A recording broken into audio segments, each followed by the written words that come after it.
Hey, a note on this video, the stabilization on the camera got turned off, so the video is going to be a little bit jumpy in places. I apologize. One of those technical difficulties.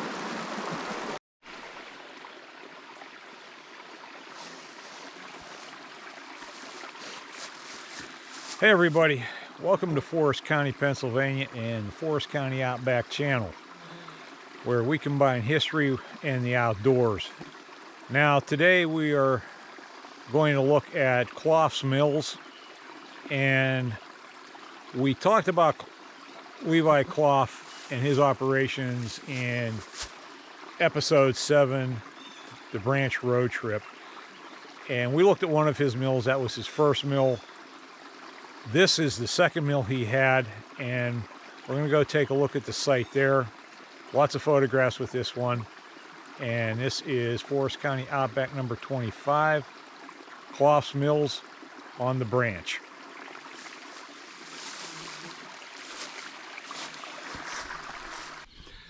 So we are at the site of Clough's Mills, and it was an ordeal to get here, believe me. Now once I'm here, I think I actually see a easier route in and out of here. Although I probably just jinxed myself by saying so. Anyhow, before we start exploring the site, there is a thing that comes up periodically. It's come up again and I need to address it again.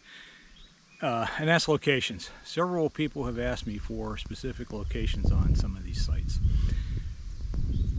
I don't give them out. I do a general geographic area, but I don't give specific directions or GPS coordinates.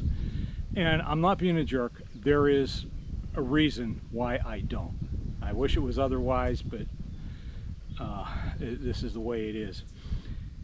These sites are historical sites. They are what we refer to usually now as cultural resources. And as such, they deserve respect, protection, and preservation. Now, places like Nebraska, Kellyville, those are basically public.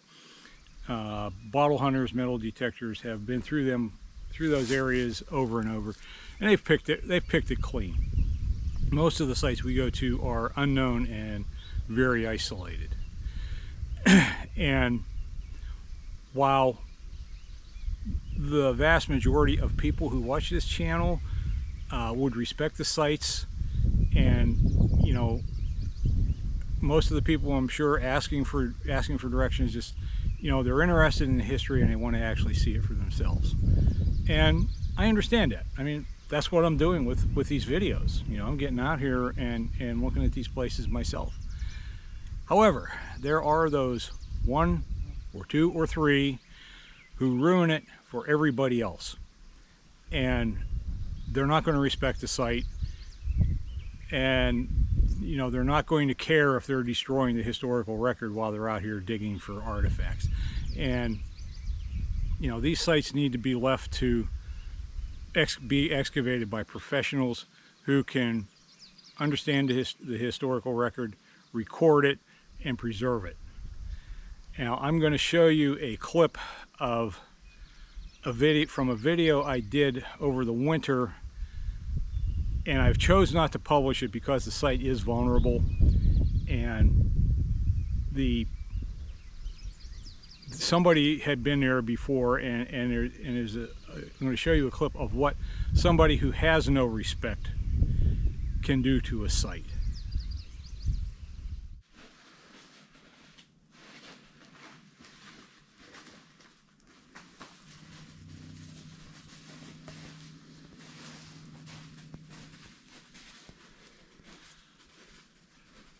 All right, this is why I do not give locations out. Somebody's been in here digging, looking for artifacts from, you know, because these shelters, the Indians camped here a lot, and all along here they have just ripped this up and destroyed the archaeology. So this is why I don't give locations, because of people like this. This is just it's so ignorant. Yeah, whatever.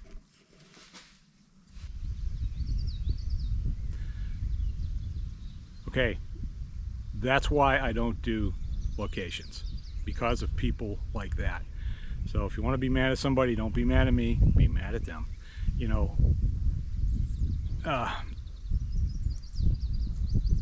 preserving our history is kind of a double, it's a catch-22. On the one hand, for people to get behind the idea of saving a site, they have to be aware that it exists and that it needs protection. So what these videos do, they do raise awareness of that, but they also might tip off, you know, those 2 or 3 people. And I don't want to do that. That's why I don't give locations. And I wish it was different. I would like to. I'm out here by myself, except when I have my son can do camera work. But you know, it would be nice to share with other people. But I can't. And you know, if you make an exception for one person, why don't you do it for somebody else? You know, you start making exceptions. Where do you stop? You know, what's the limit? And I'm sorry, I can't do it. I can't give those kind of locations out. I wish it was otherwise, but that's the reality of it. So let's look around here. This is a really great site. You know, I was here 35 years ago, I think, the last time, and I really expected it to be much more overgrown than it is now. I think a lot of it was underwater, under beaver dams for quite a while, and that's kind of retarded the vegetation. But a lot of interesting stuff here, and I've got a lot of photos. So let's go. This is the site of Clough's Mills, and if you go back to episode 7, the branch road trip, we stopped at Clough's first sawmill. And in 1896, he moved his operations down to here. And he built another mill, much bigger than the other one. And we're actually, if you look at this photo, we are standing where those 3 stacks are. That's the boiler house. We're standing on top of that. And there are a lot of brick from that here. Now that's looking upstream, and the dam for the log pond is over there. And there are several buildings on, you can't see because of the trees, but okay, come around here on that hillside, there were several buildings. We'll get into that. And over here he had a turning factory. He had a chair factory in Union City, and this mill cut a lot of hemlock, but it also cut a lot of hardwoods, and they turned spindles and chair legs and stuff in that factory over there. And then the lumber docks were out that way, and the main part of the sawmill was over in this area.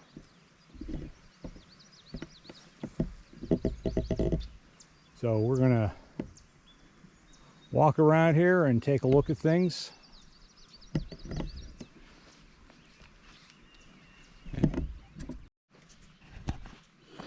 So let's look at the LiDAR. All right, this is the dam. And the log pond was up in this area. Over here are the remains of the boiler house, and the mill was over in this area, and you can see the footprint of it. And there was a mound out here. I'm not sure what that was about, but the lumber docks extended out that way. And over here was the turning factory. They made chair legs and spindles. Now the railroad came up here. This large thing here was the company store. And then there were some other buildings in here. And then this over here is a run coming in here, and there were some houses out this way because the railroad extended out this way, and there were more houses out this way. And I didn't do that on the didn't get that on the LiDAR. But as you can see here, things really show up here. I mean, the dam, the boiler house, the mill, the turning factory over here. You know, you've got these buildings here, and let's see what the aspect will show us. Not much. I'm not even sure why I do this. This is okay. Well, you can see the dam here, and that's about it. I think that's a dam. I don't know. You can sort of see the buildings up here, but yeah, I guess that's, I don't know. Yeah, I'm not sure, like I said, why I do this one.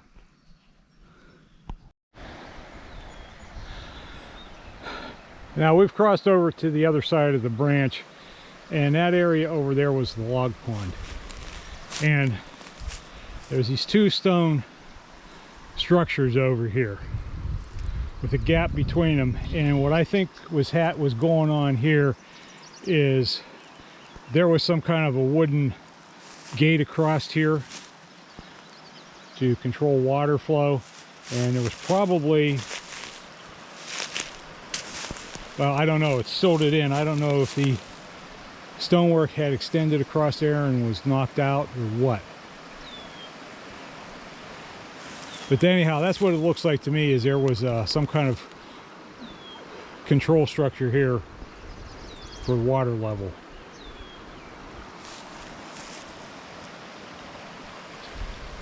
And if you can see that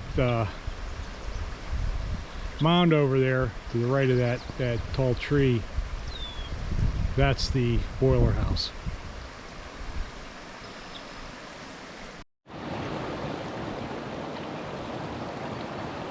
Beautiful day out here.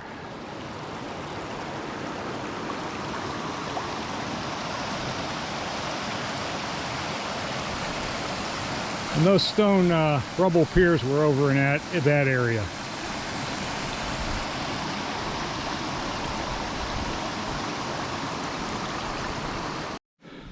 It's a continuation of the dam. And we're actually on the downstream side of the dam. That was the pond up there. And what happened is it silted in and brought it, silted in after it was abandoned and brought it up to the level of the crest of the dam.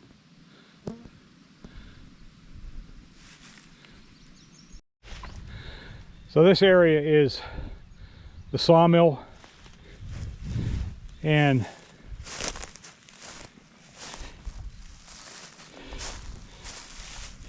you have these trenches going across here, and I'm not sure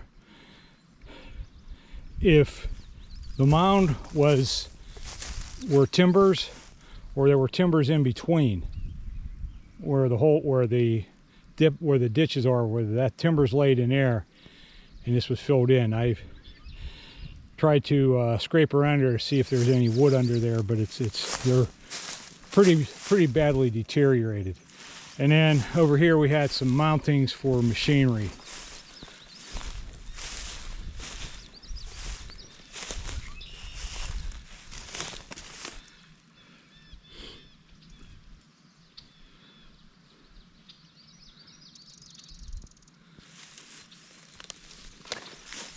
This was a large mill. This was a large operation here.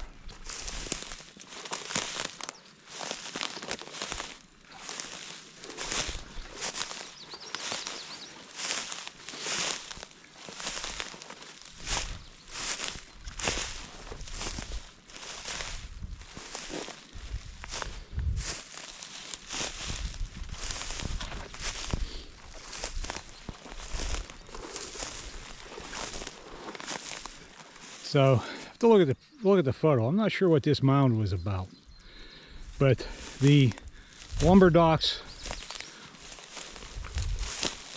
were out that way.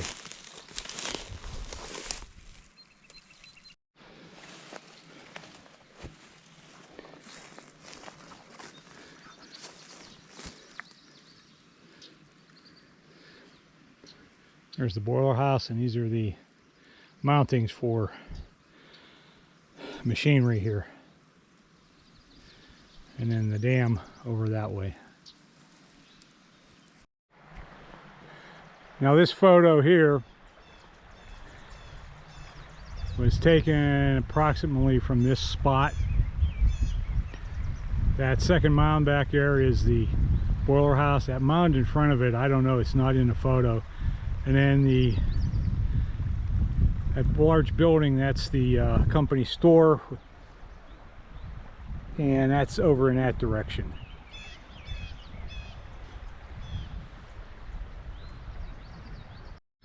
Now if you look on that photo again, that small building to the left of the boiler house was right in that area. That was the turning factory, and they had some kind of dock or conveyor that came out this way, and it must have ended where that stone pile is.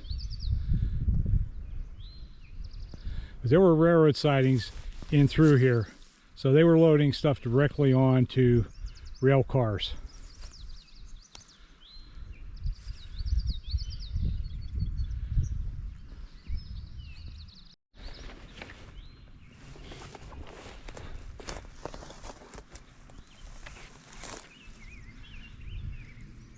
So the turning factory was right over there. We'll take a look at the footprint of that.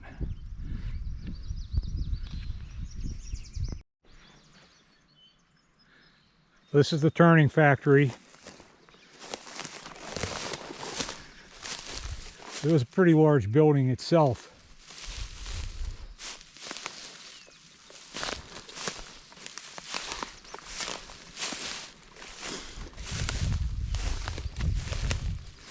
And there's some kind of machinery base here.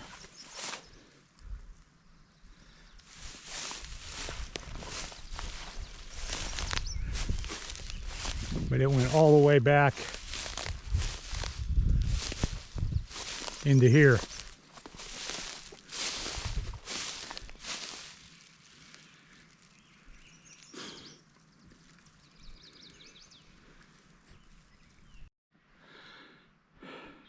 Now that stone pile over there, I was wrong. That has nothing to do with the turning factory. Okay, their conveyor, okay, that's the main part of the factory over there. Then they had part of the building came out here, and this is where that conveyor came out of. And in fact, I have a photo of the crew, and it would have been taken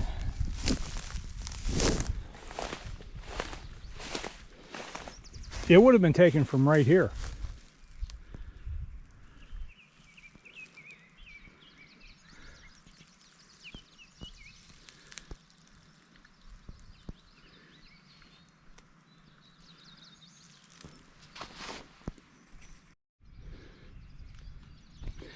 Now here's another, okay, the main part of the turning factory is over there.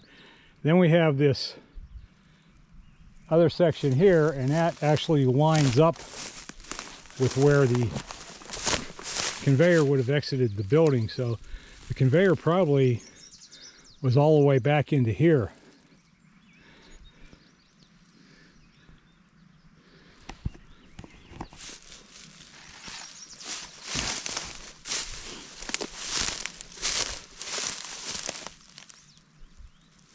Okay, so continuing, this is the dam over here, continuation of the dam, and this is the end of it up that way. And then over that way, the rail line, you can see the grade ran out that way, and there were some buildings up here, and the store was out that way. And we're going to go take a look at those. All right, the next photo here was taken roughly from this area. The store was over there, and then the mill was over behind that grove of trees.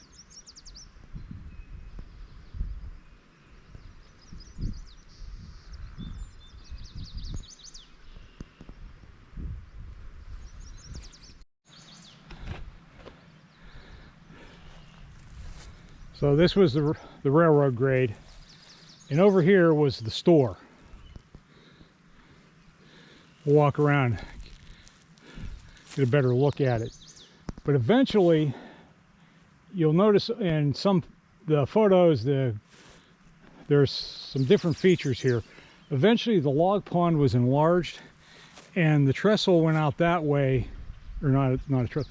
The tracks went out that way, elevated on a trestle, and you'll see that in a couple of these other photos.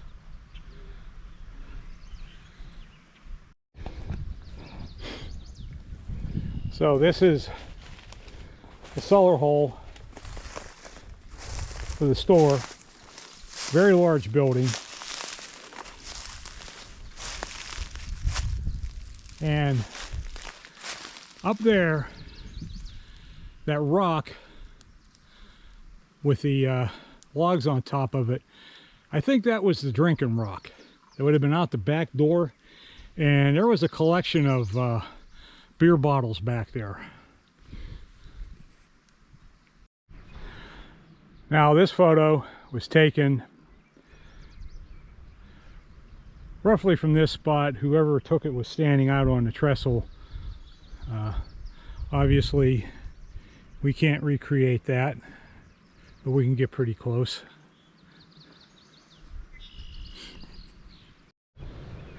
Now we've got another photo of the store and the trestle, and that's the Brooks locomotive there.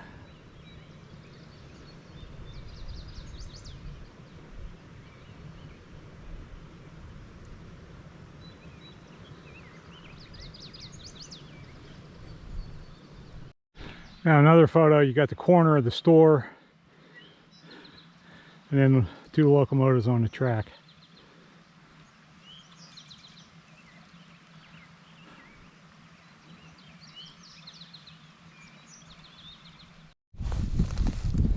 All right, we have this photo of one of the locomotives at the water tank. And that was, okay, this was the railroad, the store was up that way, this is the railroad grade. It was along in here somewhere that photo was taken.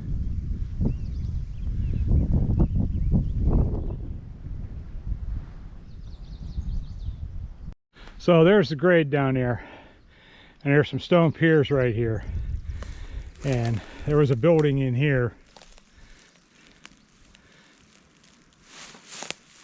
And then there's a couple more over this way.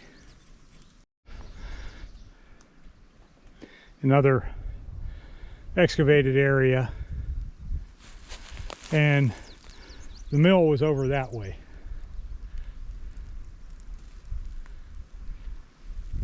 And then another large cellar hole here.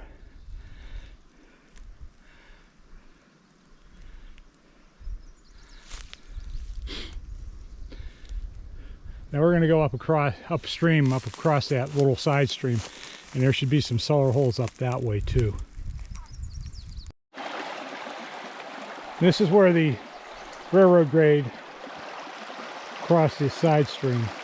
Remains of a little bridge, and there were more houses over this way. We're going to kind of take a look there, and probably won't be anything except some holes in the ground.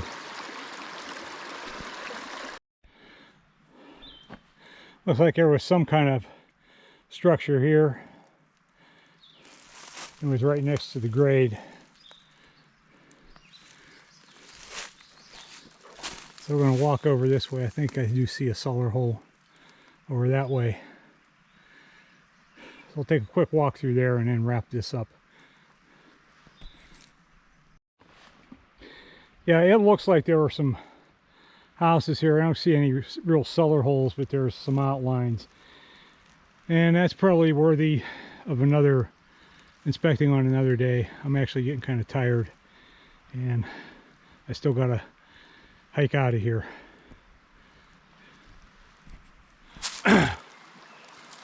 So Clough not only cut hemlock and hardwoods, but he had the hemlock bark, he had the spindlewood factory and the lath factory. Now the mill ran until about 1907 when it shut down because he was in a property dispute with Teddy Collins. And there had been two different property surveys with two different sets of boundaries.